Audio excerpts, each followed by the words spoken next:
Okay, velkommen til. I dag der tager vi fat på noget ret grundlæggende, nemlig den måde, vi tænker lederskab på. Vi skal simpelthen udfordre nogle af de her helt klassiske idéer om hierarki, om magt og kontrol. Vi dykker ned i materialet for at se, hvad der egentlig gemmer sig bag alle myterne. Du kender det helt sikkert. Det klassiske symbol på arbejde, organisationsdiagrammet. Ikke? Alle de der pæne kasser og streger, der viser, hvem der bestemmer over hvem. Men hvad nu, hvis hele den model, hele den plan, vi har bygget vores arbejdsliv op omkring, i virkeligheden er, i stykker? Hvad hvis den holder os tilbage? Det er det helt store spørgsmål her. Man ser det jo tit, ikke? Virksomheder, der prøver at være moderne, ved at vende det der diagram på hovedet. Pludselig er chefen i bunden for at vise, at medarbejderne kommer først. Men som citatet her så genialt pointerer, så er det lidt ligesom at tisse i bukserne for at holde varmen. Altså, det er jo en kortsigtet løsning, der føles varm og rar i et splitsekund, men den ændrer absolut intet ved den grundlæggende magtstruktur. I sidste ende er det stadig de samme folk, der træffer beslutningerne. Godt, lad os så dykke ned i den første store myte. Nemlig hele den her idé om, at det hierarkiske organisationsdiagram er den smarteste, eller måske endda den eneste måde at strukturere vores arbejde på. Prøv lige at se her. Den model, som langt de fleste virksomheder stadig bruger i dag, er jo dybest set et levn fra den industrielle revolution. Den blev opfundet af folk som Frederick Taylor i starten af 1900-tallet, og hele ideen var at adskille tænkerne, altså lederne, fra de udførende, altså arbejderne ved samlebåndet. Problemet er bare, verden ser jo helt anderledes ud i dag. Vi laver komplekst vidensarbejde, men vi bruger stadig en struktur, der er designet til en fabrik for over 100 år siden. Det er da ret vildt, når man tænker over det. Og det har konsekvenser. Kæmpestore konsekvenser. Økonomer klør sig i håret og har i årevis undret sig over, hvorfor produktiviteten i den vestlige verden stort set har stået stille i, 30 år.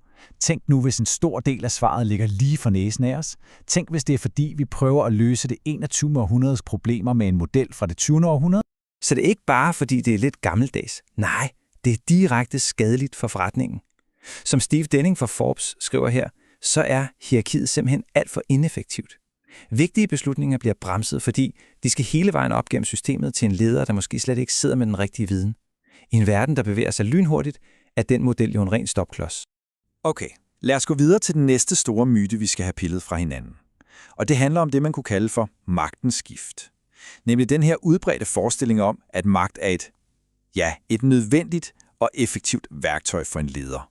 Her er der noget virkelig interessant. Socialpsykologen Paul Piff har lavet en række eksperimenter for at se, hvad magt egentlig gør ved os mennesker. For eksempel lavede han et Matador-spil, hvor en af spillerne helt tilfældigt fik dobbelt så mange penge fra start. Og hvad skete der? Jo, den spiller begyndte hurtigere at opføre sig mere dominerende, mere grådigt og viste mindre empati over for de andre. Et andet studie viste, at bilister i dyre biler var langt mere tilbøjelige til at køre fragt og skære andre af i trafikken. Det viser bare, at selv en lille smule følelse af magt kan få os til at opføre sig, dårligere. Og det mest skræmmende eksempel er nok det berømte eller berygtede Stanford Prison eksperiment.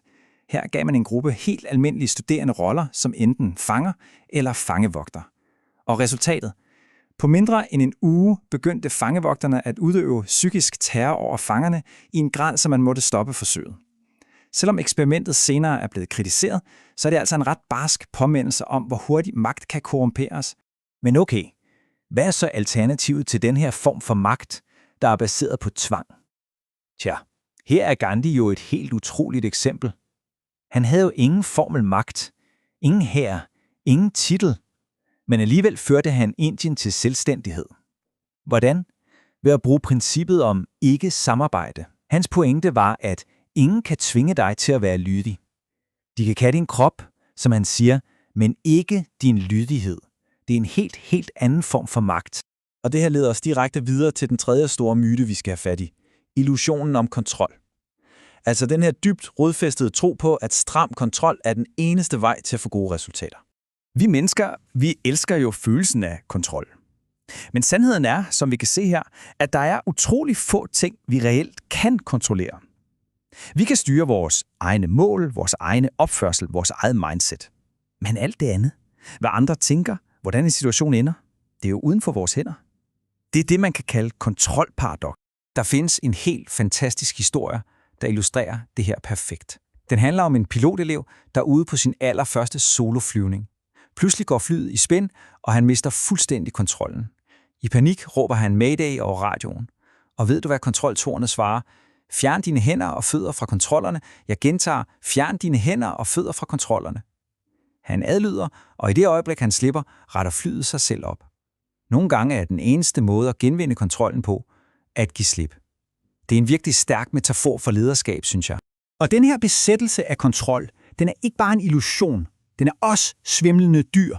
Prøv lige at se det her tal.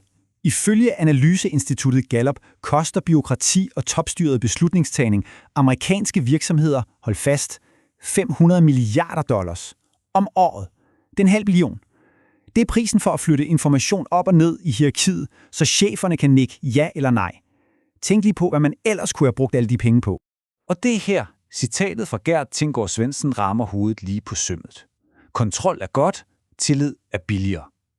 Det vender jo den traditionelle tankegang helt på hovedet.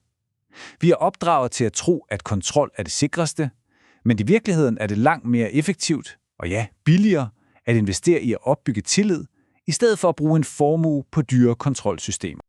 Okay, så nu har vi brugt en del tid på at rive de gamle modeller ned.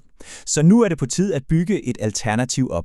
Og det starter med, at vi skal have aflivet en sidste, virkelig sejlivet myte, nemlig hele misforståelsen om, hvad der rent faktisk motiverer os mennesker. Og det her, det er en fuldstændig afgørende pointe. Tænk over det. Når du ansætter en ny kollega, så er vedkommende jo som regel topmotiveret, ikke? De er klare, de er dygtige, de vil gerne bidrage. Så en leders vigtigste opgave er faktisk ikke at skabe motivation. Det er at lade være med at ødelægge den motivation, folk kommer med fra starten. Pas på ikke at demotivere. Og hvad er det så, der driver den her indre motivation? Jamen Daniel Pinks ret kendte model her giver os et rigtig godt svar. Det handler om 3 ting. For det første, autonomi. Altså ønsket om selv at have indflydelse på vores liv og vores arbejde. For det andet, mestring. Trangen til at blive bedre til at udvikle os inden for noget, vi synes er vigtigt. Og for det tredje, formål. Behovet for at føle, at det vi laver, er en del af noget, der er større end os selv. Det er de 3 ting, en moderne leder skal understøtte. Så, hvad er selve fundamentet i den her nye måde at tænke ledelse på? Jamen, det kan koges ned til 2 ting. Et benhårdt fokus på psykologisk tryghed og på ægte menneskelig forbindelse. Og psykologisk tryghed er blevet lidt af et buzzword, men det er altså super vigtigt. Professor Emmy Edmondson definerer det sådan her. Det er en grundlæggende tro på, at du ikke bliver straffet eller ydmyget, hvis du kommer med en idé, stiller et spørgsmål, udtrykker en bekymring eller indrømmer en fejl. Tænk lige over, hvor afgørende det er. Det er jo selve forudsætningen for, at vi tør være innovative og for, at teams skal præstere på et højt niveau. Men at leve efter de her principper, det er ikke altid nemt. Og det kan have en pris. Her er et personligt eksempel fra en af forfatterne bag kildematerialet, Leise. Hun blev engang bedt af sin chef om at præsentere en tidsplan, hun vidste var fuldstændig urealistisk. Hun nægtede at lyve. Og konsekvensen? Hun blev fyret. Men ved du hvad? Hun vandt sit teams urokkelige respekt, fordi hun turde beskytte dem. Og det viser jo bare, hvor afgørende integritet er, hvis du vil bygge ægte tillid. Og det behøver slet ikke være så dramatisk. Nogle gange er det de helt små, autentiske handlinger, der gør den store forskel. Den anden forfatter, Brian, besluttede sig på et tidspunkt for at gøre noget helt simpelt. Han ville give hånd til alle sine kolleger hver eneste morgen. Ikke for at kontrollere, men bare for at skabe nærvær. For at vise, at han så dem som mennesker. Det er et perfekt eksempel på, hvordan de små ting er det, der bygger de stærke relationer. Og det kræver jo mod. Det kræver mod at være autentisk og vise sårbarhed. Men som Nelson Mandela så rigtig sagde, så er mod jo ikke fraværet af frygt, det er triumfen over den. Og i moderne lederskab, der er sårbarhed og autenticitet altså ikke svaghedstegn. Tværtimod, det er udtryk for ægte styrke og mod. Så hvad er så den endelige konklusion? Måske er det, at den allerstørste forandring, den starter hos os selv.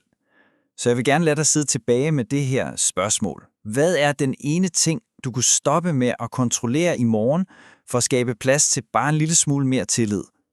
Tænk over det, for måske er det lige præcis der, den virkelige forandring starter. Tak fordi du lyttede med.